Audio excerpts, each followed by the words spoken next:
ओम नमो भगवते वासुदेवाय। सनातन धर्म में एकादशी का विशेष महत्व बताया गया है। वर्ष भर में आने वाले 24 एकादशियों में निर्जला एकादशी को सबसे श्रेष्ठ और कठिन माना जाता है। इस व्रत में भक्त पूरे दिन बिना अन्न और बिना जल के उपवास रखते हैं। मान्यता है कि जो व्यक्ति श्रद्धा और नियम पूर्वक निर्जला एकादशी का व्रत करता है उसे वर्ष भर की सभी एकादशियों का पुण्य प्राप्त होता है। आज हम आपको सुनाने जा रहे हैं निर्जला एकादशी की वह अद्भुत और प्रेरणादायक कथा जिसका संबंध महाभारत काल से है। यह कथा केवल व्रत की महिमा नहीं बल्कि भक्ति, संयम और भगवान विष्णु के प्रति समर्पण का भी संदेश देती है।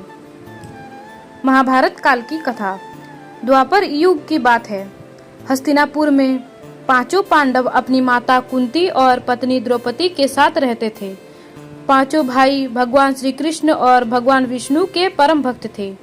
युधिष्ठिर, अर्जुन, नकुल और सहदेव नियमित रूप से सभी एकादशी का व्रत रखते थे। माता कुंती और द्रौपदी भी पूरे नियम और श्रद्धा के साथ व्रत करती थी। लेकिन पांचों पांडवों में एक भाई ऐसा था जिसे भोजन अत्यंत प्रिय था। वह थे बलशाली भीमसेन। भीमसेन अत्यंत पराक्रमी थे। उनकी शक्ति का कोई मुकाबला नहीं था। कहा जाता है कि उनके पेट में वृक नामक की अग्नि निवास करती थी, जिसके कारण उन्हें बहुत अधिक भूख लगती थी। वे बिना भोजन के अधिक समय तक नहीं रह पाते थे। जब भी एकादशी आती घर के सभी सदस्य उपवास रखते, लेकिन भीमसेन के लिए यह अत्यंत कठिन होता। वे कई बार प्रयास करते लेकिन भूख उन्हें व्याकुल कर देती। एक दिन भीमसेन ने सोचा कि यदि वे एकादशी का व्रत नहीं करेंगे तो उन्हें धार्मिक पुण्य प्राप्त नहीं होगा। यह चिंता उनके मन में बढ़ने लगी। एक दिन प्रातः काल भीमसेन महर्षि व्यास के पास पहुँचे। महर्षि वेदव्यास उस समय ध्यान में बैठे थे। भीमसेन ने विनम्रता से उनके चरण स्पर्श किए और बोले, गुरुदेव, मेरे सभी भाई, माता और द्रौपदी प्रत्येक एकादशी का व्रत रखते हैं। वे मुझे भी व्रत रखने के लिए कहते हैं, लेकिन मैं अत्यधिक भूख के कारण उपवास नहीं रख पाता। मैं भगवान विष्णु का भक्त हूँ और धर्म का पालन भी करना चाहता हूँ। कृपया ऐसे उपाय बताइए जिससे मुझे भी एकादशियों का फल प्राप्त हो जाए। महर्षि व्यास मुस्कुराए। वे जानते थे कि भीमसेन अत्यंत बलशाली हैं, लेकिन भोजन के बिना रहना उनके लिए सबसे कठिन कार्य है। व्यास जी बोले, हे भीम, यदि तुम वर्ष भर की सभी एकादशियों का फल प्राप्त चाहते हो तो ज्येष्ठ मास के शुक्ल पक्ष की एकादशी को निर्जला व्रत करो। इस दिन बिना अन्न और बिना जल के उपवास करना होगा। यही व्रत तुम्हें सभी एकादशियों का पुण्य देगा। यह सुनकर भीमसेन आश्चर्यचकित रह गए। उन्होंने कहा, गुरुदेव, बिना भोजन के तो किसी प्रकार रह सकता हूँ, लेकिन बिना जल के कैसे रहूँ?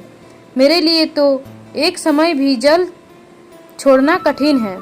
तब व्यास जी ने समझाया, हे भीम, यह व्रत अत्यंत कठिन अवश्य है, लेकिन इसकी महिमा भी अनंत है। जो भक्ति इस दिन सूर्योदय से लेकर अगले दिन द्वादशी तक जल की एक बूंद भी ग्रहण नहीं करता, उसे भगवान विष्णु की विशेष कृपा प्राप्त होती है।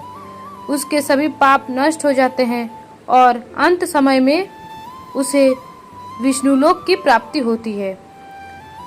महर्षि व्यास की बातें सुनकर भीमसेन गंभीर हो गए। उन्होंने मन ही मन निश्चय किया कि चाहे कितनी भी कठिनाई क्यों न आए, वे यह व्रत अवश्य करेंगे। यह समय बीतता गया और ज्येष्ठ शुक्ल पक्ष की एकादशी का दिन आ गया। सुबह ब्रह्म मुहूर्त में भीमसेन उठे। उन्होंने गंगा स्नान किया, स्वच्छ वस्त्र धारण किए और भगवान विष्णु की पूजा की। भगवान विष्णु के समक्ष दीप जलाकर उन्होंने हाथ जोड़कर कहा, हे प्रभु, मुझे शक्ति दीजिए कि मैं इस व्रत को संपूर्ण श्रद्धा और नियम पूर्वक पूरा कर सकूं। इसके बाद उन्होंने निर्जला व्रत का संकल्प लिया। जैसे जैसे दिन बीतते गया, भीमसेन को भूख और प्यास सताने लगी। गर्मी का मौसम था। ज्येष्ठ मास की प्रचंड धूप पूरे वातावरण को तपाए हुए थी। दोपहर तक भीमसेन का गला सूखने लगा। उनके सामने बार बार जल की छवि आने लगी। वे अत्यंत व्याकुल हो गए, लेकिन उन्होंने अपने संकल्प को याद किया। वे बार बार भगवान विष्णु का स्मरण करने लगे। ओम नमो भगवते वासुदेवाय।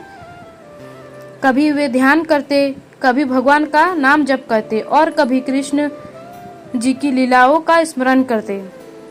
कथा के अनुसार भगवान श्री कृष्ण भीमसेन की परीक्षा लेना चाहते थे। श्री कृष्ण ने एक ब्राह्मण का रूप धारण किया और भीमसेन के पास पहुँचे।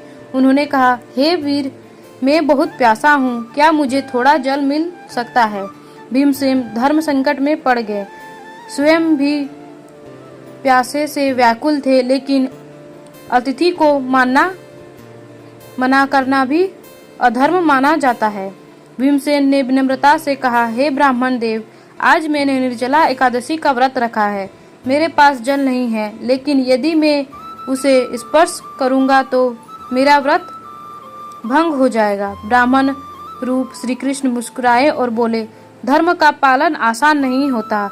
जो व्यक्ति कठिन परिस्थितियों में भी अपने संकल्प पर अड़िग रहता है, वही सच्चा भक्ति कहलाता है। इतना कहकर वे अदृश्य हो गए। भीमसेन समझ गए कि वे स्वयं श्री कृष्ण उनकी परीक्षा लेने आए थे। रात्रि का कठिन समय। जैसे जैसे रात होने लगी, भीमसेन की स्थिति और कठिन हो गई। उनका शरीर कमजोर पड़ने लगा, होठ सूख गए, आंखों के सामने अंधेरा छाने लगा, लेकिन उन्होंने हार नहीं मानी। पूरी रात वे भगवान विष्णु के नाम का कीर्तन करते रहे। घर के सभी सदस्य उनकी दृढ़ता देखकर आश्चर्यचकित थे। द्रौपदी ने कहा, आज मैंने जाना कि सच्चा बल केवल शरीर का नहीं होता, बल्कि मन और आत्मा का भी होता है। आखिरकार अगली सुबह द्वादशी का सूर्योदय हुआ। भीमसेन ने स्नान करके भगवान विष्णु की पूजा की, ब्राह्मणों को दान दक्षिणा दी, गाय को भोजन कराया और गरीबों में जल एवं अन्न दान किया। इसके बाद विधि पूर्वक उन्होंने व्रत का पारण किया। उसी समय आकाश से दिव्य प्रकाश प्रकट हुआ। देवताओं ने पुष्प वर्षा की। आकाशवाणी हुई, हे भीमसेन, तुमने पूर्ण श्रद्धा और निष्ठा से निर्जला एकादशी का व्रत किया। तुम्हें वर्ष भर की सभी एकादशियों का पुण्य प्राप्त हुआ। भीमसेन का चेहरा प्रसन्नता से खिल उठा। उन्होंने भगवान विष्णु को प्रणाम किया। पुराणों में वर्णन मिलता है कि निर्जला एकादशी का व्रत करने वाले व्यक्ति के पास मृत्यु के समय यमदूत नहीं आते। उस समय भगवान विष्णु की दिव्य पार्षद उन्हें विष्णुलोक ले जाते हैं। कहा जाता है कि इस व्रत के प्रभाव से मनुष्य के अनेक जन्मों के पाप नष्ट हो जाते हैं और जीवन में सुख, शांति तथा समृद्धि आती है। निर्जला एकादशी भीमसेन एकादशी भी कहा जाता है, क्योंकि सबसे पहले भीमसेन ने ही यह व्रत रखा था। इस व्रत की सबसे बड़ी विशेषता यह है कि इसमें जल तक ग्रहण नहीं किया जाता, इसीलिए इसे सबसे कठिन एकादशी माना गया है। शास्त्रों में कहा गया है, जो व्यक्ति श्रद्धा और नियम पूर्वक एकादशी करता है, उसे समस्त तीर्थों के स्नान और यज्ञों के बराबर पुण्य मिलता है। इस दिन विशेष रूप से जल दान, छाता दान, वस्त्र दान और अन्न दान का महत्व बताया गया है। निर्जला एकादशी के दिन प्रातः स्नान करके भगवान विष्णु की पूजा करनी चाहिए। पीले वस्त्र धारण करें और भगवान को तुलसी दल अर्पित करें। पूरे दिन ओम नमो भगवते वासुदेवाय मंत्र का जाप करें। एकादशी के दिन अन्न और जल का त्याग करें। रात्रि में जागरण करके भगवान का भजन कीर्तन करें। द्वादशी के दिन ब्राह्मणों और गरीब को दान करके व्रत का पारण करें। यह कथा हमें सिखाती है कि सच्ची भक्ति केवल आसान परिस्थितियों में नहीं होती। जब कठिनाइयां सामने हो और फिर भी व्यक्ति अपने धर्म और संकल्प पर अड़िग रहे, तभी उसकी भक्ति सफल मानी जाती है। तो भक्तों, यह थी निर्जला एकादशी की पावन और चमत्कारी कथा। जो भी श्रद्धा और भक्ति से इस कथा को सुनता है या सुनाता है, भगवान विष्णु उनकी सभी मनोकामनाएं पूर्ण करते हैं और जीवन में सुख समृद्धि प्रदान करते हैं। यदि आप भी भगवान विष्णु की कृपा पाना चाहते हैं तो निर्जला एकादशी का व्रत श्रद्धा और नियम पूर्वक अवश्य करें। ओम नमो भगवते वासुदेवाय। जय श्री हरि, जय श्री विष्णु। आपका दिन शुभ हो।